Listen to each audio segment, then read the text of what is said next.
I'm more excited about being able to create opportunity for people to grow than the overall revenue that this business will generate. But I know that we need to get there in order to be able to help more people.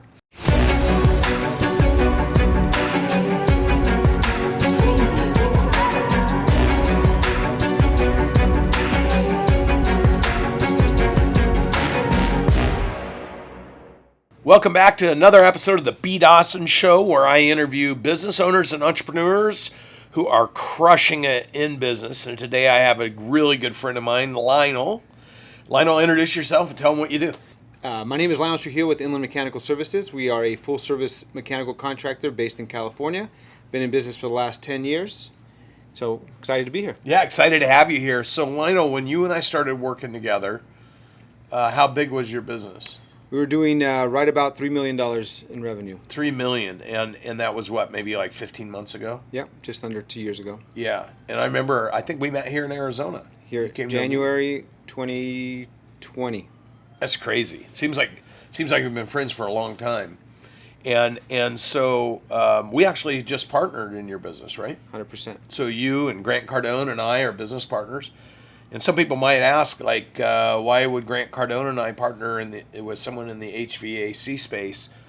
And I know you know this, but I'll say it publicly. I am so bullish on this space right now, and we have about $200 million of businesses we're talking to right now, and we want to have the first multi-billion-dollar group of business owners working as one group.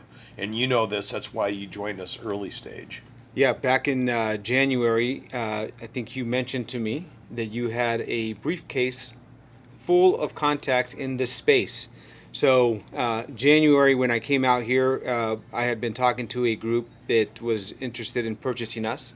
I had heard your story about exiting a business too early, and it made me think, what could the possibilities be if I stick this out?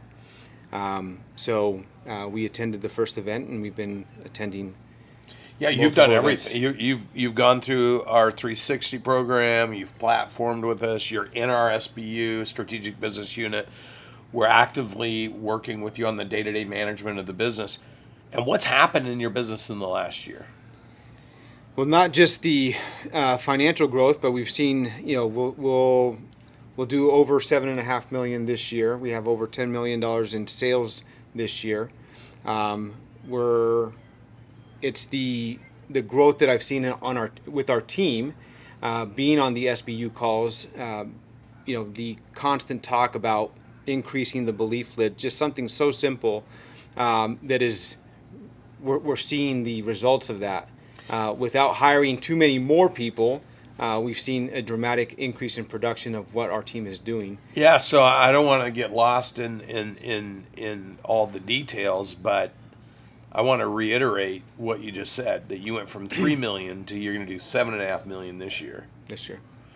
And now you're developing a team, and you've got more activity than you've ever had. What's been the hardest thing for you as a business owner trying to grow your business? It's just recognizing that it's a lot of work, but it's worth it, right? Because we're seeing the team get excited. So I can't, as a business owner, I can't allow the day-to-day to drag down the team, right? So that's been a challenge. But we were actually just having this conversation yesterday. Me appreciating the team for being as strong as they are, because it motivates me to keep going, right? So I know and recognize it's a lot of work, but if it was easy, everybody would do it. And as a business owner today, I just get excited about the possibility and the potential that our team has to grow with us as we continue to grow. Right? And you went through our platforming process, so you know how big you can build your business. What is your target for your business? 2030 is $200 million. 200 million. And you know what's crazy is some people will be like, oh, these people throw out these big numbers, but I have a couple friends that in 5 years have gotten to 150, 200 million in HVAC. So we know it's doable. 100%. I've always had a bigger goal, the company that I came from does about 1.4, 1.5 billion. Wow. So I know what it looks like or could look like. I just didn't realize that I could actually achieve it, right? So you asked me a question. It's not a matter of whether or not it can be done. It's going to be whether or not I'm going to be the one to do it. And with the mentorship and training and everything that we've been doing with Cardone Ventures, I see that it's possible, right? So it's not so much about whether or not whether or not I will do it. It's whether or not it's when I will do it. When you'll done. do it. Yeah. Well, and you've been working hard. One of the things that I'm very impressed with you. You've been working on learning the concepts we teach. You communicate about them very well. Like you understand them, and I think that's the thing that impressed me early on about you is you were a sponge. You wanted to learn stuff. You wanted to apply stuff. Talk a little bit about when you have a mentor or a business partner in this case, because Grant Cardone and I are now your business partners, right? When you have business partners who are interested in your success and they want you to crush it, what's that feel like versus you feeling like you're just doing it by yourself? Well, that is the differentiator. When I've been to all of the growth cons, and one of the first things I told my wife when I went to the first growth con was there's actually people out there that think like me.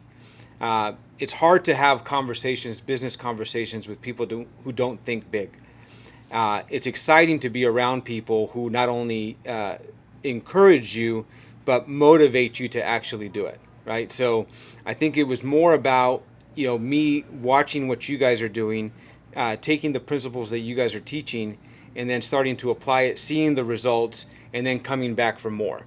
Obviously, I'm not going to take one piece of advice and it's going to completely change the way I do everything, right? It's a constant pull of information and watching how you guys execute, watching how you guys do what you do. I take this back and it motivates me to continue to grow, even though sometimes it's a couple steps forward, a couple steps back, but knowing that we have people who are supporting us and pushing us and want us to succeed allows us to continue to move forward at a faster pace. Or you do fall down, but you're getting back up faster than you would if you didn't have somebody who was actually pushing you to do it. And I see you're wearing your Business Mastery shirt, which means you're in my leadership program. Talk a little bit about what that experience has looked like for you in your personal growth and where you see the biggest benefits in your life. I'm not the same person I was 2 years ago when we first met. I'm not the same person I was, a month ago. I see it in myself when I think back about where I was mentally, or even just in my ability to lead. I see a drastic change. I see it in myself, and I recognize that my team sees it because they're shifting. So doing the weekly the videos and doing the work and putting the time into actually absorb the information, re-listening to them validates what we do on a daily basis. You provide so much context in those videos that I can actually take it and then go and apply it. I hear something, and when the opportunity presents itself, I think you mentioned it once at one of the events we were at, being able to recognize the opportunity, right? And if we haven't done the work to be able to understand that there's an opportunity in front of us, then we can't capitalize on it. We can't correct it. We can't provide direction because we have nothing to back it. We have nothing to base it on. So you miss the nuances effectively. So what happens is you go through your communications, you miss the nuances of what's being communicated about, and so you can't capitalize in that moment on converting that to something that helps the business. I think that's probably been one of the biggest things that I've noticed in myself is realizing that I'm recognizing those details, and I'm recognizing the opportunities to either provide direction or correction, and provide guidance through leadership. Right, so I think that's been one of the biggest takeaways from the Master Leadership, aside from being, connected to so many great people. Yeah, what is it being when you can be part of a community where people are focused on their growth the same as because you're in a tight community of 150 people that are all striving to become great leaders, remarkable leaders actually, and develop significant teams and being focused on their personal development. What's it like to be part of that circle of business owners where you can relate so directly to them? Well, it's motivating. We all have the same struggles, right? So we can talk about the ups and the downs and see how we're each dealing with those things, and not just all about the great and the growth, but with that growth there's growing pains, right? So just even being able to communicate that with each other, and recognize that you're not alone as a business owner. Sometimes it feels like you're kind of dealing with all the weight of the world is on your shoulders, and knowing that we're all dealing with the same things. We're all kind of running the same race. Some people a little bit further ahead, some of them a little bit further back, but we're all pulling each other, and we're all pulling for each other. Is it interesting to you because you have so many peers that are in this program that all have different kinds of businesses, but everyone spends their time talking about the same issues? Yeah, I mean, chiropractors, doctors, every different type of industry in the room, but the conversations are all the same, right? So, that is business, right? Being good at what you do is one thing. Being good or great at doing the business side of it is a whole nother thing. And this is why, I'm not looking to you, Brandon, to teach me how to fix an air conditioning unit. That's my job. I'm looking for guidance and direction on the strategy and the growth and the operational effectiveness of what we're doing on a daily basis. And it's the same thing when we're talking, when we see a room full of people, all have the same questions, all role playing the same situations. It's kind of funny. Yeah. Because I see you reacting or doing those role plays, and it's the same pattern over and over again. We're all having the same issues. Yeah, right. So it doesn't matter if you own an HVAC company or if you own a $25 million agency, or you have a $50 million tech company, or you're a medical doctor. You still, if you're reliant on people, you're going to have people issues. If you're reliant on strategy, you need better strategy. If you're reliant on financials and key performance indicators and compensation structures to align and incent people, that's business. That's all the business stuff. And so seeing that side of the business versus when I met you, you were really much fixated on, we got to get more products in more clients' hands. How do you feel about your evolution as a business owner just in the last year and a half? Different conversations with our vendors, manufacturers, the relationships that we have with people, building the confidence in those relationships so that they trust us with bigger projects. We've seen a massive growth in the project size. So even though our revenue is up, we've actually done less jobs. Our revenue per job is up about 70%. So we're at 69% increase on revenue per job over last year. And part of that is you learning to target, because you and I spent a lot of time on the phone talking about how to find that perfect client. Exactly. That is what we focused our time on, is who do we want to work with, right? And then really build up that relationship and build up the confidence that they can trust us with the project, that they could trust us with bigger work, and then our confidence level in feeling comfortable bidding those bigger projects, right? Building confidence in our team that they can execute at a bigger level. So as a business owner, I think it's really just been changing the way I think, focusing on what's going to drive the biggest impact to the business, without putting the most amount of stress on the business.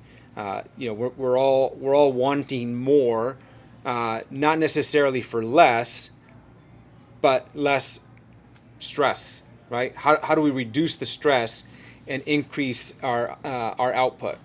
And we're seeing that now with the type of jobs that we're getting. And I think a lot of that has to do, I know a lot of it has to do with how we assess the situations based on what we're learning, right? Because I can't assess it if I don't have it. And how you're leveling up, right? Yeah. You're going after specific kind of relationships that you know that are your higher valued targets. Exactly. And because you've got that in your mind, what that looks like, then you're able to create the conversation around attracting those people. Yeah. I mean, it's every time we either have a meeting or have a conversation and we talk about, who and what and how we're going to go after something, it seems to present itself, right? Yep. Which is the law of attraction. We're paying attention to those opportunities, and now that we actually know what to look for, this is how we're capitalizing on those opportunities. That's awesome. Well, when you look forward to the next, I don't know, couple of years, I mean, whereas when we met, you were like, oh, this feels heavy, it feels hard. What's it feel like now when you're waking up in the morning, you're chasing these big objectives? What's your day-to-day kind of feeling about the business today? Well, I mean, we have the day-to-day accomplishments motivate you to continue to move forward, right? You're actually able to see results at a faster level. I'm seeing, I don't feel like I'm spinning my wheels. We're seeing the results come in, and we're just, it's a whole different mindset today. Before it was like, how much longer is it going to take me to actually get to where I want to get to? This was kind of the thing that was playing in the back of my mind. I've been in business 10 years. Is it going to be another 10 years and I'm only going to get to this? Now it's like, you're laser focused. I got one mission. It doesn't matter how long it takes me to how many hours I work in the day. I'm excited about what I'm doing because I've got one objective, and I know that every step that I'm taking is moving me closer to that objective, right? So it's not. I don't look at the clock. I don't look at how many hours I put in the day. It's is it getting me closer to my goal? And every day is a yes, right? That's awesome, dude. Well, I know for me, it's been certainly a joy having an opportunity to work with you. I'm excited about the space you're in. I'm impressed with how serious you've taken your own personal, professional, financial development and then transferring that to your team. How exciting is it when you think about building a massive team that can help you propel the business to the next level? Again, never would have thought in my mind, right, that a $200 million business, who knows, maybe a $300, $500 million business is now within reach, right? I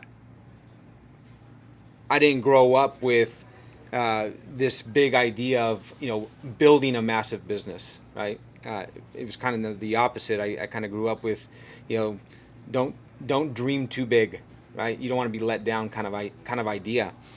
So if I think about what we can build, I don't think about it on a daily basis, but when I kind of sit back and I think about the people we're adding and the lives we're impacting, that excites me. I'm more excited about being able to create opportunity for people to grow than the overall revenue that this business will generate. But I know that we need to get there in order to be able to help more people.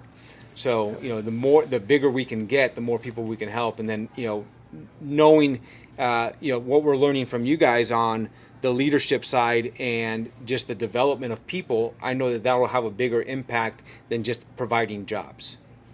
Yeah.